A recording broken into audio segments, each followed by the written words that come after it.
વિદ્યાર્થી મિત્રો, GB commerce પોઈન્ટને સબસ્ક્રાઇબ કરી બેલ આઇકોનને પ્રેસ કરી દેજો. હાલો વિદ્યાર્થી મિત્રો, જીબી કોમર્સ પોઈન્ટમાં આપનું હાર્દિક સ્વાગત છે. વિદ્યાર્થી મિત્રો, આજે આપણે ધોરણ 11 આંકડાશાસ્ત્ર વિષય લેવાના છીએ. આંકડાશાસ્ત્ર વિષયમાં ચેપ્ટર બીજો માહિતીનું નિરૂપણ અને એમાં માહિતીનું વર્ગીકરણ, એમાં ગુણાત્મક માહિતીનું વર્ગીકરણ આપણે લેવાનું છે.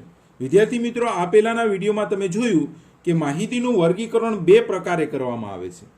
એક સંખ્યાત્મક માહિતીનું વર્ગીકરણ કે જેના દાખલાઓ આપણે આ પહેલાના વિડીયોમાં કરી લીધા છે, અને બીજું વર્ગીકરણ ગુણાત્મક માહિતીનું વર્ગીકરણ. હવે ગુણાત્મક માહિતીનું વર્ગીકરણ આપણે વિદ્યાર્થી મિત્રો કરવાનું છે. એમાં બે પ્રકારો પડે છે જે કોષ્ટક સ્વરૂપે રચવાના હોય છે. હવે ગુણાત્મક માહિતીનું વર્ગીકરણ છે એ ગુણના આધારે માહિતી આપી હોય ત્યારે વર્ગીકરણ કરવાનું હોય છે. એના બે પ્રકારો જે છે, એમાં પહેલું પ્રકાર સાદું કોષ્ટક કે જેમાં એક જ ગુણધર્મ હોય, માત્ર ને માત્ર એક જ ગુણધર્મ હોય, એક જ બાબતની માહિતી આપી હોય ત્યારે સાદું કોષ્ટક રચવાનું હોય છે. જેના દાખલાઓ આપણે અત્યારે કરવાના નથી. એક કરતાં વધુ ગુણધર્મો હોય દાખલામાં તો એને આપણે બહુવિધ કોષ્ટક કહીશું. તો એ જ પ્રકારના જે કોષ્ટક છે આપણે શીખવાના છીએ, બહુવિધ કોષ્ટક. તો સૌપ્રથમ આપણે વિદ્યાર્થી મિત્રો સ્વાધ્યાય 2.2 નો દાખલા નંબર 1 લઈએ. સૌપ્રથમ તો આપણે દાખલામાં એ નક્કી કરવું પડશે કે ગુણધર્મો કેટલા છે અને એના આધારે આપણે કોષ્ટક રચવાનું છે. તો વિદ્યાર્થીઓની સંખ્યા એ તો અહીંયા કોમન છે, કારણ કે કોમર્સ કોલેજમાં અભ્યાસ કરતા હોય તો વિદ્યાર્થી જ હોય. તો વિદ્યાર્થી કોમન છે. એમાં છોકરાઓ છે.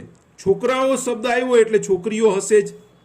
જો છોકરીઓ છે તો આ પહેલું એક ગુણધર્મ થયું, જાતિના આધારે છોકરાઓ અને છોકરીઓ. હવે આગળ શું કહે છે એના આધારે બીજો ગુણધર્મ આપણે તપાસીએ. તેમાંથી 225 છોકરાઓનું તો એક ગુણધર્મ થઈ ગયું. દ્વિતીય વર્ષમાં ભણતા હતા. જો દ્વિતીય વર્ષ આવ્યું એનો અર્થ કે બીજા પણ વર્ષો હશે જ. તો દ્વિતીય વર્ષ પછી પ્રથમ વર્ષ, દ્વિતીય વર્ષ, પ્રથમ વર્ષ અને તૃતીય વર્ષ પણ હશે જ. આ વર્ષ આવ્યા તો આ બીજો ગુણધર્મ થયો. પહેલા જાતિ અને બીજો ગુણધર્મ છે વર્ષ. એ સિવાય કોઈ ગુણધર્મ આમાં વિદ્યાર્થીઓ પૈકી છોકરાઓ અને છોકરીનું પ્રમાણ 3:2, કોઈ બીજો ગુણધર્મ દેખાતો નથી. બીજી બધી માહિતી જે છે એ કોમન છે. તો બે ગુણધર્મ છે. એક ગુણધર્મ જાતિ, છોકરાઓ અને છોકરીઓ, અને બીજો ગુણધર્મ છે વર્ષ, પ્રથમ, દ્વિતીય અને તૃતીય. તો બે ગુણધર્મના આધારે આપણે કોષ્ટક જ્યારે રચવાનું હોય તો એ આ પ્રકારે હોય.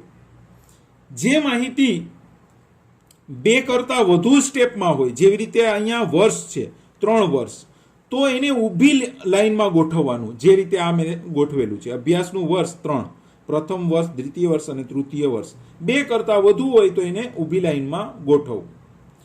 જ્યારે બે હોય એને આડી લીટીમાં ગોઠવવાનું રહેશે. જાતિ, છોકરાઓ અને છોકરીઓ.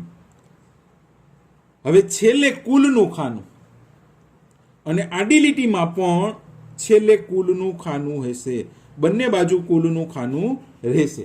હવે વાંચન આપણે કરતા જશું અને સ્ટેપમાં એ મૂકતા જશું.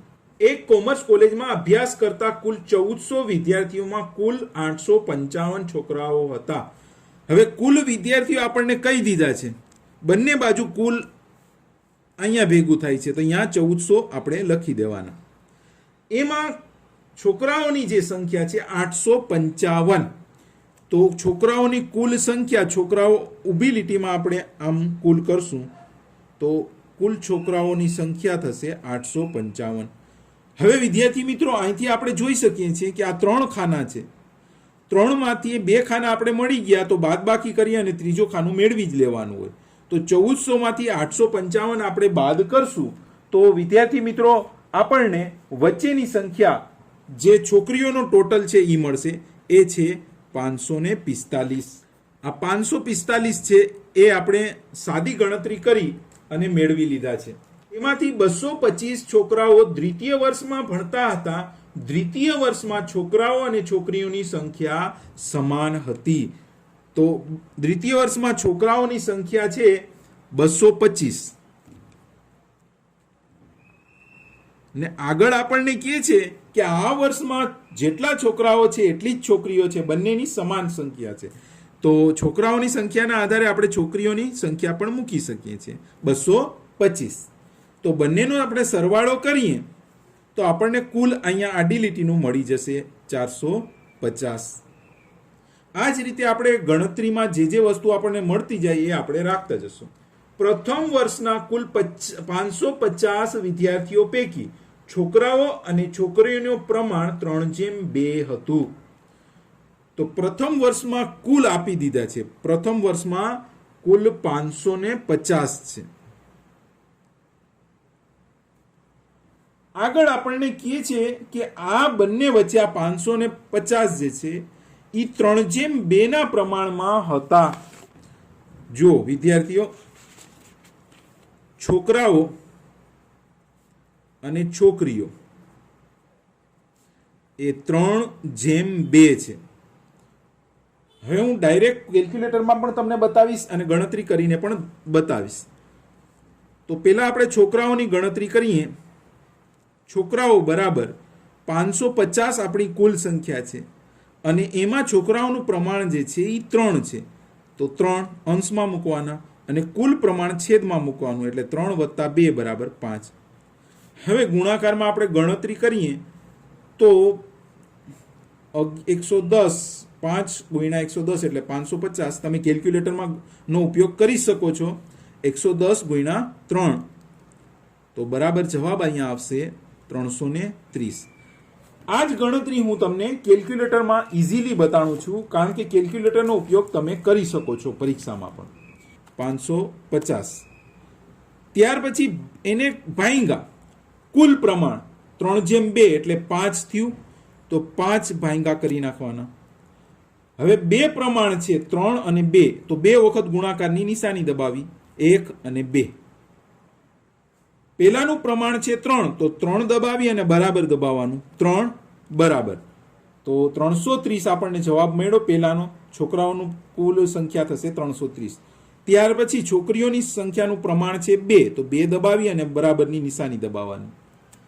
તો છોકરીઓની સંખ્યા એ 220 મળી ગઈ. આ રીતે તમે કેલ્ક્યુલેટરમાં ડાયરેક્ટ ગણતરી પણ કરી શકો છો. 550માં 330 છોકરાઓ અને 220 છોકરીઓ. આપણને તૃતીય વર્ષમાં છોકરાઓની સંખ્યા છોકરીઓની સંખ્યા કરતા 3 ગણી હતી. આ ટોટલમાંથી આ બંને વસ્તુ બાદ કરીએ તો વચ્ચેની સંખ્યા આપણને મળી જ જાય. પરંતુ આપણે સમજવું જરૂરી છે. તો આપણને કીધું છે કે તૃતીય વર્ષમાં એમાં જે બોયઝ છે અને ગર્લ્સ છે, કે બોયઝ જે છે એ ગર્લ્સના 3 ગણા છે. તો ગર્લ્સ ધારો કે 1 હોય તો એના 3 ગણા બોયઝ હોય એટલે 3 થાય. તો એ બંને વચ્ચેનું પ્રમાણ 3:1 થશે. હવે 3:1 ની જે ગણતરી છે આપણે આ જ રીતે પહેલા આપણે જે કરી કેલ્ક્યુલેટરમાં એ રીતે જ આપણે કરશું, પરંતુ એમાં આપણને કુલ સંખ્યા જોશે. હવે કુલ સંખ્યા કેમ મળશે? તો વિદ્યાર્થી મિત્રો, 1400 માંથી 550 અને 450 બાદ કરીએ તો આપણને મળશે તૃતીય વર્ષમાં છોકરા અને છોકરીઓની કુલ સંખ્યા. હવે તો એ આપણે તૃતીય વર્ષમાં મૂકી દઈએ. છોકરીઓમાં 100. આ આપણું કોષ્ટક કમ્પ્લીટ થઈ ગયું. સ્વાધ્યાય 2.2 નો દાખલા નંબર 2 આપણે કરવાનો છે. તો વિદ્યાર્થી મિત્રો, પહેલા એનું વાંચન કરીએ. આપણે વાંચન કરતા કરતા પહેલા ગુણધર્મ કાઢીએ અને પછી વાંચન કરતા કરતા આપણે સ્ટેપ કરશું. એક ઓફિસમાં કુલ 1600 કર્મચારીઓ છે. જેવી રીતે વિદ્યાર્થીઓ કોમન હતા, અહીંયા કર્મચારી કોમન છે. હવે એમાં ગુણધર્મો કયા કયા છે? તો કર્મચારીઓ પૈકી પુરુષોની સંખ્યા અને સ્ત્રીઓની સંખ્યા. તો આ પ્રથમ ગુણધર્મ આવ્યું અહીંયા જાતિ પ્રમાણે, પુરુષો અને સ્ત્રીઓ. ત્યાર પછી બીજો ગુણધર્મ શું છે? અહીંયા જોઈએ, કર્મચારી જેટલી વધુ છે આગળ કે છે અપરિણિત અને પરિણિત. આ બીજો ગુણધર્મ આવ્યો. એ સિવાય આ દાખલામાં કોઈ બીજો ગુણધર્મ નથી. બીજી જે માહિતી આપી છે એ કોમન સામાન્ય છે. તો બે ગુણધર્મના આધારે આપણે એના પહેલાનો જે દાખલો કર્યો એ જ પ્રમાણે કોષ્ટક આપણે રચવાનું રહેશે. જાતિ છે મેં આડી લીટીમાં મૂકી છે અને વૈવાહિક દરજ્જો છે એ મેં ઊભી લીટીમાં મૂક્યું છે, પરણિત અને અપરણિત. તમે આ વસ્તુ બંને વસ્તુ બે છે તો તમે આડી લીટીમાં પરણિત અપરણિત મૂકી અને જાતિ ઊભી લીટીમાં પણ મૂકી શકો છો. બંને વસ્તુ સરખી જ થશે. અહીંયા બંને ગુણધર્મો આપણે આડી અને ઊભી લીટીમાં ગોઠવેલા છે. સાથે સાથે કુલ જે છે એ આડી લીટીનું પણ છે અને ઊભી લીટીનું પણ કુલનું ખાનું રાખ્યું છે. આપણે એક ઓફિસમાં કુલ કર્મચારીઓ જે છે એ 1600 છે, એટલે કુલ સંખ્યા આપણને આપી દીધી છે એ છે 1600. આ કર્મચારીઓ પૈકી પુરુષોની સંખ્યા સ્ત્રીઓની સંખ્યા કરતા કુલ કર્મચારીના 15% વધુ છે. આ બહુ મહત્વનો પોઈન્ટ વિદ્યાર્થી મિત્રો આવ્યો છે. કારણ શું છે કે આ જે તમને અત્યારે દાખલામાં જે માહિતી આપી છે એ એકચ્યુઅલી કોમ્પિટિટિવ એક્ઝામમાં પણ આ પ્રકારના દાખલાઓ આવતા હોય છે. કેવી રીતે સરળતાપૂર્વક કરાય એ હું તમને સમજાવું છું. જ્યારે પણ કંઈક તમને કોઈ પણ બે માહિતી આપી હોય અને આગળ કહે કે આ વ્યક્તિ આના કરતાં એટલું વધુ છે અથવા એટલું ઓછું છે, જેવી રીતે અહીંયા વધુ કીધું છે, તો તમારે સૌપ્રથમ કુલ સંખ્યામાંથી જે વધુ કે ઓછું હોય એ બાદ કરી નાખવાનું. અહીંયા કીધું છે કે વધુ જે છે એ 15% છે. એ 15% કોના? તો કે 1600 ના. 1600 ના આપણે 15% કરીએ એટલે 240 થાય. તો 240 આપણે બાદ કરી નાખીએ તો આપણને મળશે 1360. હવે જ્યારે પણ કુલ સંખ્યામાંથી વધુ કે ઓછું, જે કમ્પેરિઝન માટે વધુ કે ઓછું આપણને કીધું હોય એ આપણે બાદ કરી નાખીએ તો જે આપણને રકમ મળે ને એ જે બે વ્યક્તિઓ કે કોઈ પણ બે વસ્તુ વચ્ચે સરખામણી કરી હોય એ બંને સરખી થઈ જાય. તો 1360 ના બે ભાગ કરી નાખીએ, એમાં પુરુષ અને સ્ત્રીઓ છે તો બંને સરખા થઈ જશે. 1360 ના બે ભાગ કરશું તો 680 અને 680. હવે વિદ્યાર્થી મિત્રો જેમાં વધુ છે એમાં આપણે ઉમેરી દેશું. પુરુષોની સંખ્યા જે છે એ 15% જેટલી વધુ છે, તો પુરુષોમાં આપણે 15% જે બાદ કર્યા હતા એ આપણે 240 અહીંયા ઉમેરી દેશું એટલે પુરુષોની સંખ્યા આપણને મળી જશે, એ છે 920 અને સ્ત્રીઓની સંખ્યા આપણને 680. એમાં કંઈ વધારો ઘટાડો કરવાનો રહેતો નથી. તો આ રીતે આની ગણતરી કરવાની હોય તો આપણને બે વસ્તુ મળી ગઈ. પુરુષ જે છે એનો કુલ જે છે 920 છે, જે આપણે ગણતરી કરીને મેળવી લીધું. જ્યારે સ્ત્રીઓનું કુલ જે છે એ 680 છે. અપરિણિત કર્મચારીઓની સંખ્યા પરિણિત કર્મચારીઓ સંખ્યા કરતા 800 ઓછી છે. હવે વિદ્યાર્થીઓ પરિણિત અને અપરિણિતનું ટોટલ આવ્યું છે. તો આપણે જાણીએ છીએ કે પરિણિત અને અપરિણિત બે જ વસ્તુ છે, જે બંનેનું ટોટલ 1600 થઈ જ જવું જોઈએ. તો એ 1600 માંથી કે છે આ જ રીતે ઉપર કર્યું આપણે જે રીતના એ જ રીતે આપણે કરશું. 1600 કુલ સંખ્યા છે, એમાંથી ઓછી સંખ્યા જે છે એ આપણે બાદ કરી નાખશું એટલે બંને વસ્તુ સરખી થઈ જશે. હવે વિદ્યાર્થી મિત્રો આ બંને સરખા થઈ ગયા, પરિણિત અને અપરિણિત. તો અપરિણિત કે છે માહિતીમાં કે અપરિણિત કર્મચારીઓની સંખ્યા ઓછી છે. આપણે પ્લસ કેમાં કરવાનું હોય? જેની વધુ હોય. તો પરિણિત કર્મચારીઓ વધુ છે તો પરિણિતમાં આપણે પ્લસ, જે આપણે બાદ કર્યા છે એ આપણે અહીંયા પ્લસ કરી દઈએ તો એની સંખ્યા થશે 1200. જ્યારે અપરિણિતની 400 ના 400. કુલમાં પરિણિતની સંખ્યા છે 1200 છે અને અપરિણિતની સંખ્યા જે છે એ 400 છે. આમ ટોટલ થઈ અને 1600 થઈ ગયા. આગળ આપણને કહે છે અપરિણિત સ્ત્રીઓની સંખ્યા 195 છે. હવે અપરિણિત સ્ત્રીઓની સંખ્યા આપણને આપી દીધી છે, એ છે 195. 680 માંથી 195 બાદ કરીએ એટલે આપણને ઉપરની સંખ્યા મળી જશે, એ છે 485. હવે વિદ્યાર્થી મિત્રો અહીંયા 195 છે, અહીંયા 400 છે, 3 કોષ્ટક જ છે. જો બે એમાંથી મળી જાય એટલે ત્રીજું મળી જ જાય. તો 400માંથી આપણે 195 બાદ કરશું તો આપણને અહીંયા 205 મળી જશે, જે પુરુષ અપરિણિતની સંખ્યા થશે. હવે આ એક પુરુષ અપરિણિત જ બાકી છે, તો અહીંયા જુઓ 1 અને 2 અને 3 કોષ્ટકમાંથી 2 આવી ગયા, તો બાદ બાકી કરી અને ત્રીજું કોષ્ટક પણ મેળવી જ શકાય. તો 920માંથી 205 બાદ કરીએ તો આપણને મળશે પરિણિત પુરુષોની સંખ્યા 715. તો વિદ્યાર્થી મિત્રો, અહીંયા આ દાખલો આપણો કમ્પ્લીટ થયો. જે મેં લાલ શાહીથી જે લખ્યું છે એ આપણે શોધ્યા છે, અને કાળી શાહીથી જે લખેલી રકમો એ આપણને ડાયરેક્ટલી દાખલામાં આપેલી હતી. 2.2 નો દાખલા નંબર 4 કરીએ. એમાં આપણને ગુણધર્મોની સંખ્યા વધી જાય છે, અને એમાં થોડીક કાળજી રાખવી પડશે આપણે. એક ફેક્ટરીમાં કામ કરતી કુલ 1850 સ્ત્રીઓ છે. અહીંયા કુલ સ્ત્રીઓ જ છે એટલે પુરુષો ક્યાંય નહીં હોય, કારણ કે કુલમાં જ સ્ત્રીઓની સંખ્યા આપી દીધી છે, કામ કરતી કુલ સ્ત્રીઓ. એટલે આ ગુણધર્મ નથી. ગુણધર્મ ક્યારે આપણે કહેવાય કે એક માહિતી બે વચારે હોય. પછી આગળ કે છે મજૂર વિસ્તારમાં રહેતી હતી. જો આ મજૂર વિસ્તાર છે તો બીજો વિસ્તાર હશે, કદાચ જોઈ લે. જો અહીંયા છે જ અન્ય વિસ્તાર અને મજૂર વિસ્તાર, આ એક ગુણધર્મ થયું. ત્યાર પછી આપણને કહે છે મજૂર વિસ્તારમાં રહેતી પરિણિત સ્ત્રીઓ. તો અપરિણિત છે કે નહીં જોઈ લઈએ. જો બે વસ્તુઓ હોય તો આપણે સમજવાનું, જો અપરિણિત પણ છે તો આ બીજો ગુણધર્મ થયો. તમને દાખલામાં વધુમાં વધુ 3 જ ગુણધર્મ હશે, 3 થી વધુ આવશે નહીં. નોકરીનો અનુભવ હતો, અનુભવ આવ્યું શબ્દ, નોકરીનો અનુભવ, અને બિન અનુભવી પણ છે, એટલે આ આપણું ગુણધર્મ થશે.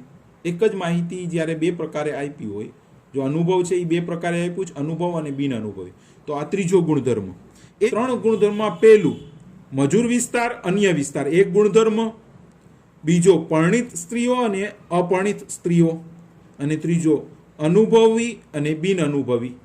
તો એ આપણે કોષ્ટકમાં રચવાનું છે. રહેણાંક વિસ્તાર જે છે એ મેં ઊભી લીટીમાં રાખ્યું છે મજૂર અને અન્ય. તમે અહીંયા પરિણિત અપરિણિત પણ લઈ શકો છો, કારણ કે બે જ માહિતી આપી છે, તો ઊભી લીટીમાં લ્યો કે આડી લીટીમાં કાંઈ ફેર પડતો નથી. આડી લીટીમાં પરિણિત અને અપરિણિત પેલે વૈવાહિક દરજ્જો મેં લીધેલો છે, અને એની નીચે ત્રીજી વસ્તુ મેં લીધી છે, ત્રીજો ગુણધર્મ લીધો છે અનુભવી અને બિન અનુભવી. જ્યારે તમે ત્રીજો ગુણધર્મ લ્યો તો એમાં કુલ ત્રીજું ખાનું તમારે રાખવું પડશે દરેકમાં. આમ ટોટલ 3 તમારે ખાના થશે.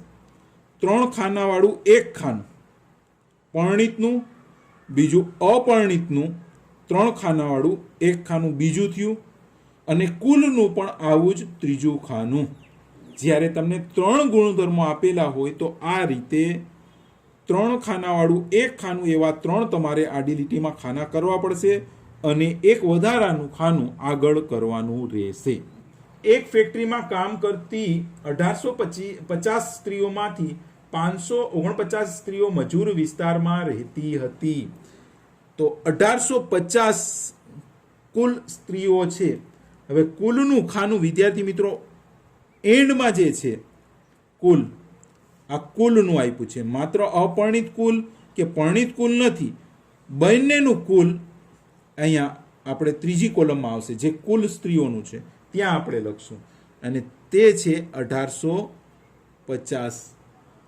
તો 1850 જે છે એ કુલના ખાનામાં, એમાં આગળ કે છે 549 સ્ત્રીઓ જે છે 1850માંથી એ મજૂર વિસ્તારમાં રહેતી હતી. તો મજૂર વિસ્તારનું જે કુલ જે છે એમાં આપણે લખીએ, કારણ કે એ કુલ આપેલું છે. તો મજૂર વિસ્તારનું કુલ એન્ડમાં કુલ સ્ત્રીઓમાં એ છે 549. હવે આ બે માહિતીના આધારે આપણને ત્રીજી માહિતી અહીંયા મળી જશે, કારણ કે 3 જ લાઈન છે. તો 1850માંથી 549 આપણે બાદ કરશું તો આપણને અન્ય વિસ્તારમાં કામ કરતી મહિલાઓ, અન્ય વિસ્તારમાં રહેતી અને કામ કરતી મહિલાઓ જે છે એની સંખ્યા મળશે 1301. મજૂર વિસ્તારમાં રહેતી પરિણિત સ્ત્રીઓમાં 250 સ્ત્રીઓ ને નોકરીનો અનુભવ હતો અને 93 સ્ત્રીઓ બિન અનુભવી હતી. મજૂર વિસ્તારમાં રહે છે અને એમાં પરણિત છે, તો મજૂર વિસ્તાર અને એમાં પરણિત 250 અનુભવવાળી હતી અને 93 જે હતી એ બિન અનુભવી હતી. તો વિદ્યાર્થી મિત્રો, આ બે વસ્તુ આપણને આપેલી છે, તો એના આધારે કુલ જે સંખ્યા છે મજૂરનું પરણિતમાં એ આપણને મળી જશે. બંનેનો આપણે સરવાળો કરશું તો 343 આપણને કુલ સંખ્યા મળી જશે. મજૂર અને પરણિત હોય એ સ્ત્રીઓની સંખ્યા 343. આગળ કે છે, જ્યારે અન્ય વિસ્તારમાં રહેતી સ્ત્રીઓ માટે આ અંકો અનુક્રમે 87 અને 400 હતા. તો અન્યમાં આ જ રીતે અનુભવી અને બિન અનુભવી જે છે એની સંખ્યા અનુક્રમે 87 અનુભવીની અને બિન અનુભવી 400, જેનું ટોટલ આપણને એના આધારે મળી જશે અને એ છે બંનેનું ટોટલ 487. હવે વિદ્યાર્થી મિત્રો, આડી લીટી જે છે, આડી લીટીમાં 3 આડી લીટીઓ છે, તો 2 આડી લીટી આવી ગઈ હોય તો કુલ આપણને મળી જ જાય. આ બેનો સરવાળો જ કુલમાં આવે, તો આપણે કુલ પણ લખી જ નાખીએ અને કુલ આવશે આ બંનેનો 250 વત્તા 87 એટલે 337, 93 વત્તા 400 એટલે 493 અને 343 વત્તા 487 બંનેનો સરવાળો 830. નોકરીનો અનુભવ ન હોય તેવી કુલ 1336 સ્ત્રીઓ હતી. તો વિદ્યાર્થી મિત્રો, અહીંયા કુલ આપણને કહે છે નોકરીનો અનુભવ ન હોય તેવી કુલ 1336 સ્ત્રીઓ હતી. તો નોકરીનો અનુભવ ન હોય અને કુલ જે છે એટલે કે બિન અનુભવી, તો બિન અનુભવી જે છે એનો ટોટલ કુલ એ આવશે 1336. હવે વિદ્યાર્થી મિત્રો, જો આડા જે ખાના છે કુલમાં 3 છે, એમાંથી 2 મળી ગયા 1850 અને 1336. તો 1850 માંથી 1336 આપણે બાદ કરશું તો આપણને અનુભવી સ્ત્રીઓનો કુલ સરવાળો મળી જશે, જે આવશે 514. 136 સ્ત્રીઓ બિન અનુભવી હતી, એમાંથી 136 મજૂર વિસ્તારમાં રહેતી હતી. તો મજૂર વિસ્તાર અને એમાં કુલ 136. તો વિદ્યાર્થી મિત્રો, અહીંયા પણ 2 વસ્તુ મળી ગઈ એટલે ત્રીજી વસ્તુ સરવાળો બાદબાકી કરીને મેળવી જ લઈએ. 1336 કુલ છે, એમાંથી 136 આપણે બાદ કરશું તો આપણને મળશે 1200, જે કોનું ટોટલ આવશે? અન્ય સ્ત્રીઓ કે જે બિન અનુભવી છે એનો કુલ 1200 થશે. કુલ સ્ત્રીઓમાંથી 1020 સ્ત્રીઓ અપરિણિત હતી. અપરિણિતનો કુલ આપણે કરીએ તો અપરિણિત આપણને અહીંયા 1020 આપી દીધું છે, એ આવશે કુલ. અપરિણિતનો કુલ 1020. આગળ કહે છે, તેમાંથી નોકરીના અનુભવવાળી સ્ત્રીઓની સંખ્યા મજૂર વિસ્તાર અને અન્ય વિસ્તારના અનુક્રમે 163 અને 14 હતી. તો અનુભવીનું સંખ્યા આપણા આમાં આપેલી છે કે 1020 જે છે એમાંથી અનુભવી અપરિણિત જે સ્ત્રીઓ જે છે એ 163 હતી મજૂર વિસ્તારની અને અન્ય વિસ્તારની હતી એ 14 હતી. એટલે આ બંનેનો સરવાળો કરીએ એટલે અહીંયા નીચેનું ટોટલ આપણને મળી જશે, એ છે 177 થશે. હવે આ પછીની કંઈ પણ માહિતી આપી નથી. આ માહિતીના આધારે બાકીના આપણે કોષ્ટક બનાવવાના છે. તો વિદ્યાર્થી મિત્રો, અહીંયા જુઓ 549 છે, એમાંથી આપણે 136 બાદ કરશું તો આપણને અનુભવીનું ટોટલ મળી જશે અને એ છે 413.